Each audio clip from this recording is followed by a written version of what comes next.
আসসালামু আলাইকুম এভরিওয়ান। আপনারা জানেন আজকে হচ্ছে সংসদ ভবনে ক্লিনিং কর্মসূচি চলছে।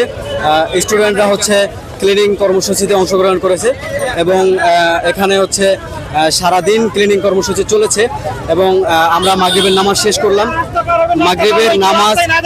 মাগরিবের নামাজ শেষ করার পরবর্তীতে হচ্ছে আমরা এখানের পরিস্থিতিটা আপনাদেরকে একটু দেখানোর চেষ্টা করব। এটা হচ্ছে এই যে দেখতে পাচ্ছেন ছাত্র বন্ধুরা হচ্ছে শিকল দিয়ে রেখেছে যাতে কোনো সর্বসাধারণ প্রবেশ ভিতরে না করতে পারে এবং হচ্ছে ভিতরে দেখতে পাচ্ছেন সম্পূর্ণটাই ঝাড়ু দিয়েছে, হয়তোবা কিছু সংখ্যক জায়গা এখনো খালি আছে, সেটাও রাত্রের মধ্যে ক্লিন করে ফেলবে বন্ধুরা, আপনারা দেখতে পাচ্ছেন।